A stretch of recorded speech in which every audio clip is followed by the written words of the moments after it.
We would like to acknowledge the Wurundjeri people of the Kulin Nation as the traditional owners of the lands on which this podcast is recorded. We pay our respects to the elders and their descendants who continue in a long tradition of cultural and spiritual connections to country since time immemorial. We acknowledge the First Peoples and their continuing custodianship of the lands on which we work and live. We recognise their struggle and honour their contributions to current and future generations. Always was, always will be Aboriginal land. Welcome to the Reconnection Revolution. I'm your host, Celeste Halliday. In a world that often encourages us to play safe and stay small, we go deep and explore the big questions, the daily joys and chaos of life, and everything in between. Our goal? To help you find your spark if you feel like it's been dimmed, and ignite you if you're ready to create a reconnection revolution in your own life. Wherever you're at right now, I'm so glad that you're here with us.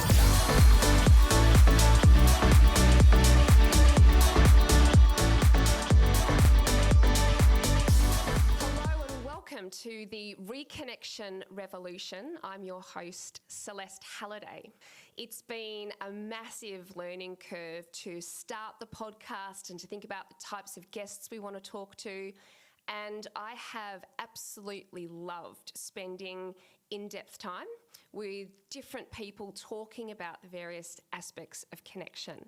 We received some really helpful feedback that one of the things that I've done all my life is not so helpful in a podcast, because the thing I love to do is talk to other people about them, to find out about their lives, their stories, how they feel about themselves and the world. And what that very naturally does is mean that I deflect attention and focus from myself.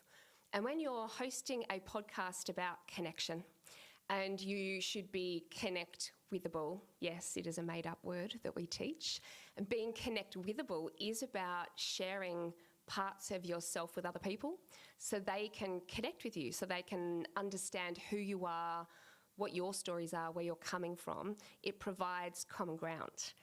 And it's really hard to do that if the person you're trying to connect with is constantly deflecting the focus and attention back to somebody else. So thank you for the feedback. It was really helpful, and part of the reason that I've actually been so interested about connection and learning how to really be human with other people, not just so that they feel comfortable, but to genuinely have a mutual connection and relationship with another person and not make it all about them. So I think it's really important to talk about why connection. Where did it come from? Why am I so obsessed with it that I literally spend most of my spare time, my personal hours, reading about psychology, reading about the loneliness epidemic, and trying to understand this massive social and health problem that's hiding in plain sight. And I think, like all things, we teach what we have to learn. So definitely I've always been interested in psychology, human behaviour. I've been a people watcher since I was very, very young, always trying to figure out why people did what they did and how they had such great friendships and relationships with each other. And definitely growing up, I felt very much on the outer and didn't really know what was different about me. I finally figured it out, but didn't really know what was different about me and why it seemed to be harder for me to connect in the really natural way that it seemed for everyone else really easy, just second nature. I kind of felt like I'd missed the handbook on humaning, and everyone else had got a copy, and I was trying to figure out the rules retrospectively. So I got to a point in my life where I had studied people and was teaching a lot of stuff around psychology and working with big businesses around the people stuff. And then in my own life had, an absolutely shocking year where one thing after another, major catastrophes and life events happened, just one on top of the other in a really, really short period of time. And over that period of time, I think it's fair to say in retrospect that I had a full-blown existential crisis.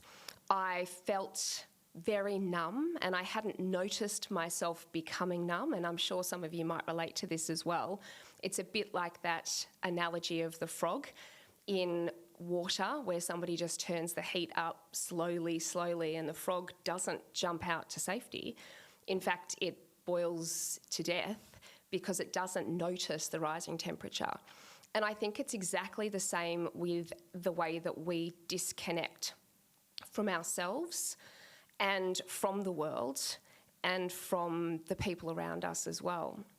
And sometimes it's major tragic life events, as it was in my case, and sometimes it's just a gradual numbing of life becoming really hard and maybe not having the life and meeting the expectations that you thought you would at a particular age or stage in your life, or just thinking that there's more, that life should be more, that you could be more, and not knowing how to get there.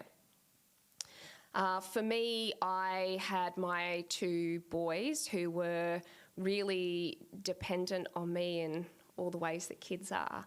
And I knew that this way that I had become, which on the outside looked fine, so I was still running my business and showing up to all the things I should show up to and parenting them well, but outside of those things, I really was not feeling joy, which was absolutely shocking to me because I've always been programmed for optimism and idealism, if I'm honest, and feeling like nothing had any meaning and there wasn't a lot of point to anything.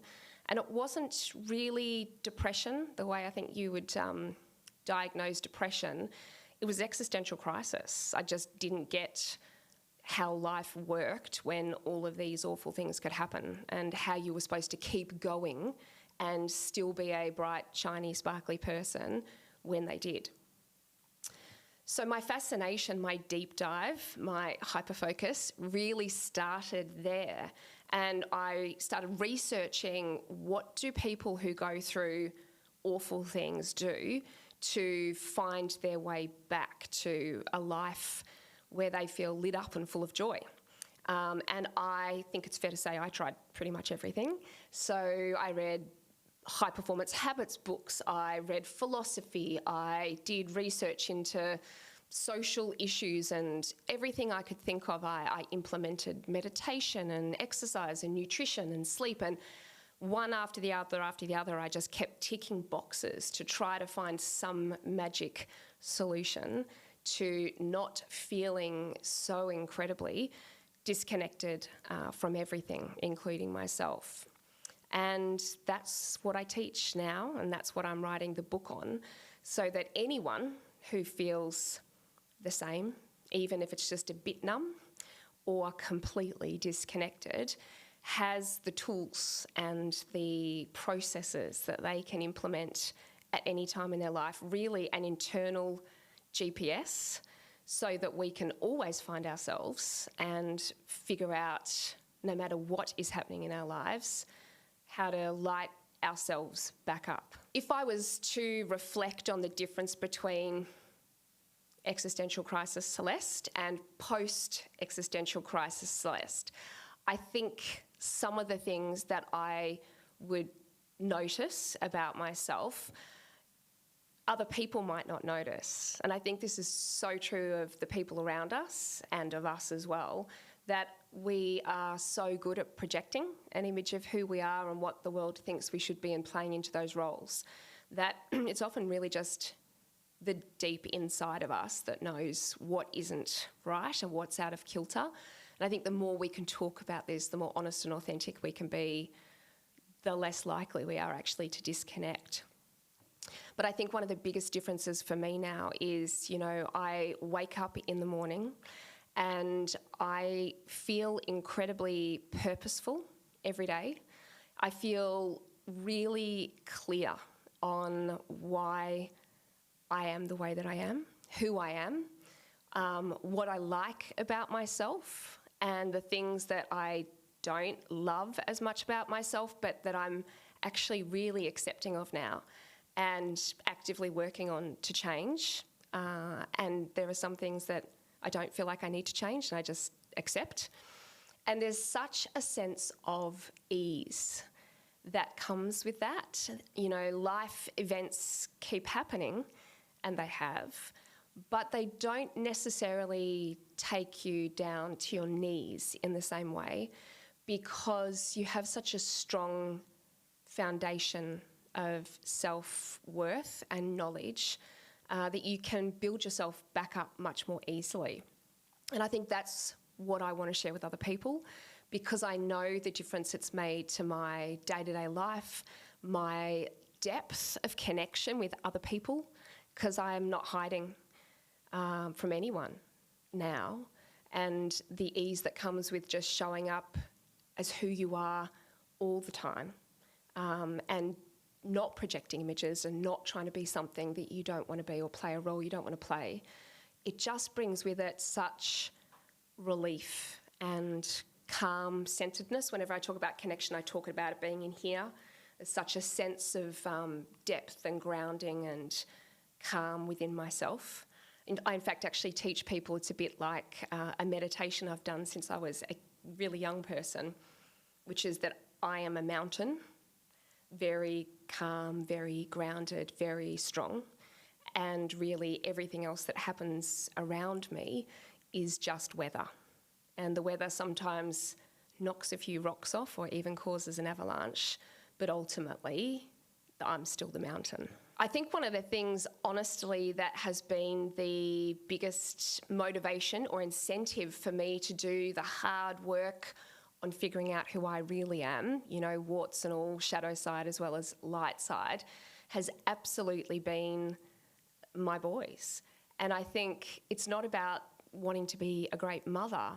It's actually about looking at these shiny souls who are so unencumbered with the rubbish that we pick up as we go through life, the roles we're supposed to play and the expectations we have of ourselves and the judgments and self-criticism that we make.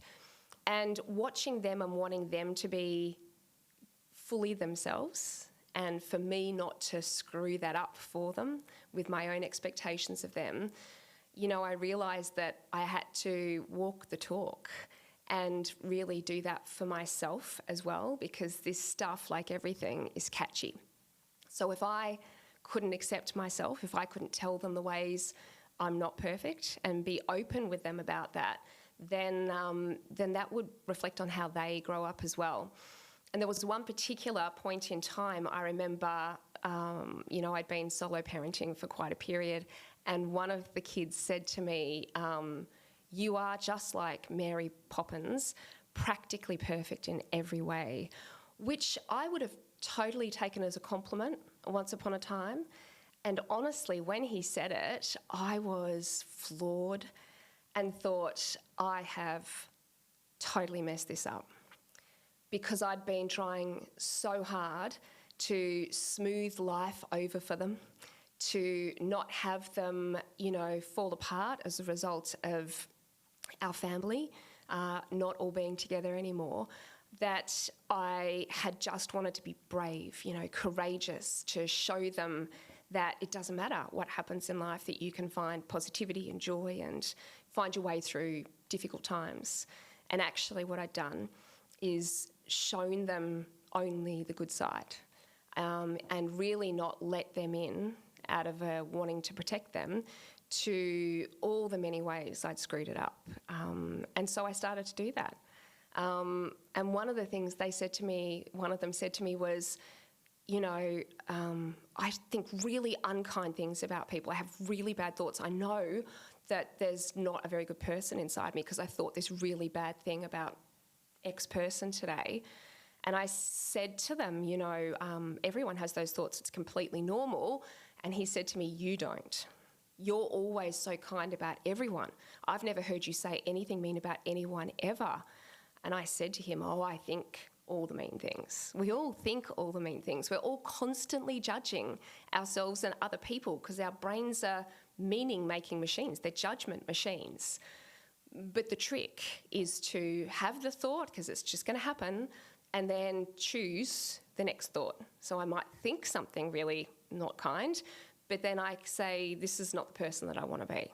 I want to be a kinder person. I want to be a better person, a more compassionate person, and I choose a better thought. And I also really try hard to not let the unkind thoughts come out of my mouth and just stop them inside my brain.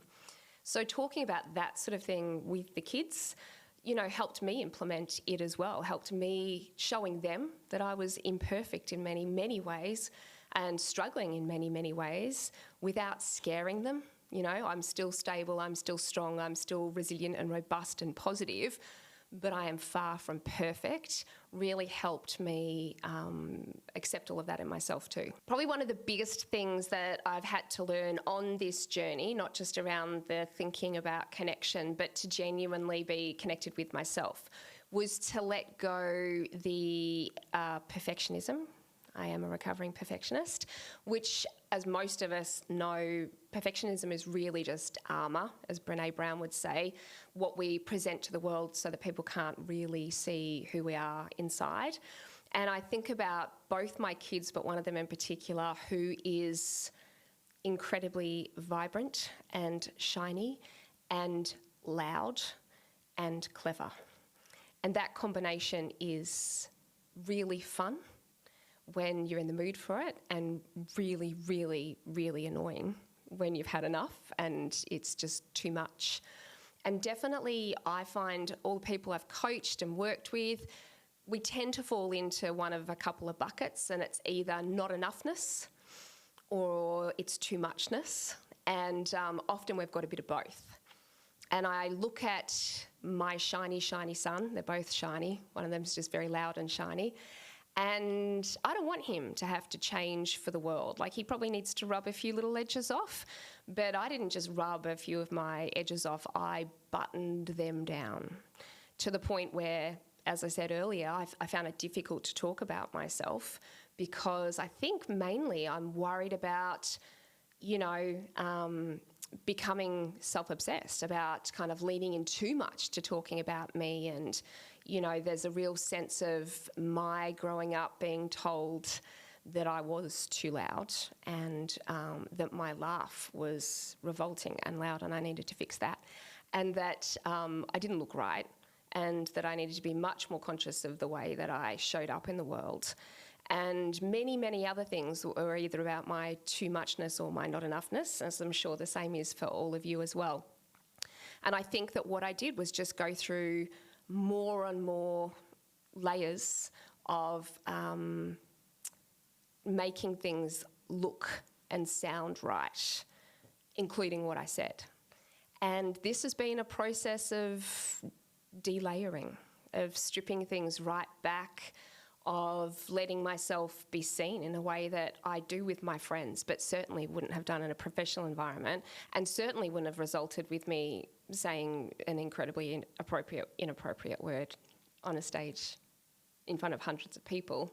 I possibly got too relaxed at that point. But there is something that happens, I think, where we need to pull off the layers that we've been given and we've invented for ourselves so that we can feel much more comfortable with who we actually are. So I've been doing this work on connection for 5 or 6 years now, and it linked to all the work that I did before around how you transform people and organisations and cultures, and how you get people to actually change, and all of that stuff. So it's all, founded in that science.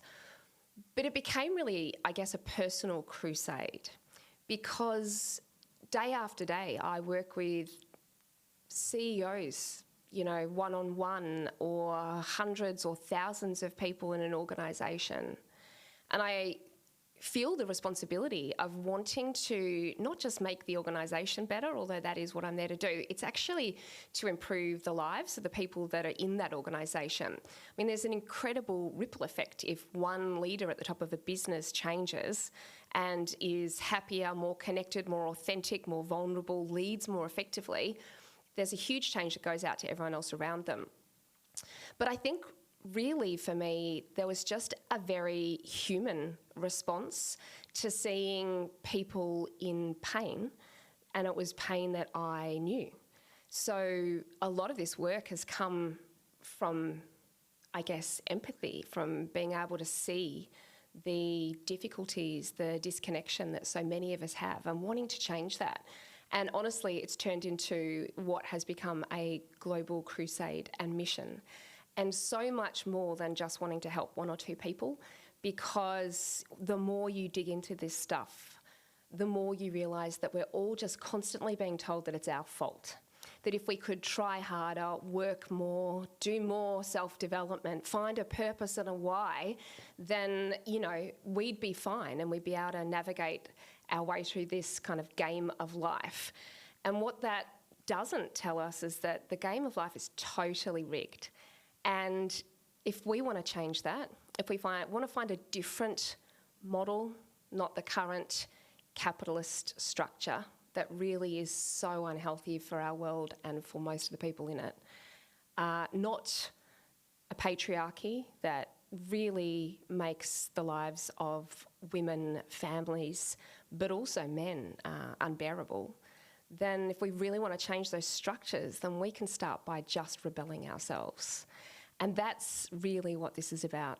It is a grassroots movement that will become a global campaign, that one by one we can each say, screw you, to those structures and find out how to reconnect, which is the model, with ourselves, with a sense of meaning and purpose and fulfillment, and genuinely have incredibly deep connected relationships with other people. And those three things, really understanding who we are authentically and accepting ourselves, finding that fulfillment in our work and our lives, and having really healthy, deep relationships is the secret to thriving, and is the secret to taking back power and control in our own lives and choosing how we want to live. So traditionally, we have been working with big businesses like Virgin, Macmillan Shakespeare, Moet Hennessy, doing culture change programs on the whole organisation, or with hundreds of people, or leadership programs, and we will still be doing all of that because we love working with large groups and the ripple effect that that can have. But we also want anyone to be able to access what we've learned about reconnection. So this year we are publishing our book, which will be a literal step-by-step guide that you can use time and time again as a tool to figure out your own GPS of how to find yourself when you're disconnected and light yourself back up. We're going to have online programs available and masterclasses, and we've got a connection quiz coming, which is a really light version of figuring out how connected or disconnected you are and simple things you can do to start to change that. And for anyone who wants more practical guidance to reconnect with yourself, with meaning and purpose, with other people, come join us on our regular newsletter called the Connected Collective. It has tools, information. We sometimes showcase other people and their journeys that might help spark some change in your life. And all of it is to try to get the message of reconnection into the world, but to give people really practical tools, to give you really practical tools, so that no matter what life or the world is throwing at you, you have the power, agency and control to change how you're experiencing it. So stay tuned, because we're getting more raw and more real in the coming episodes, and I might even relax a bit and be able to tell you more of the deep, dark truths about where this came from and what I'm doing with it in the future. Thank you for joining us on the Reconnection Revolution. We hope today's episode has ignited a spark within you, reminding you of the power of genuine connection. As we wrap up, remember that your support means the world to us. To stay connected with our vibrant community and never miss an episode, be sure to hit that subscribe button. And if you've found value in our conversations and stories, we would love to hear from you. Please leave us a review and let us know what you loved, what you hated, what you want more of, so that we can empower and inspire more people just like you. Until next time, Keep curious, keep questing, keep connecting, and remember, we really are all in this together.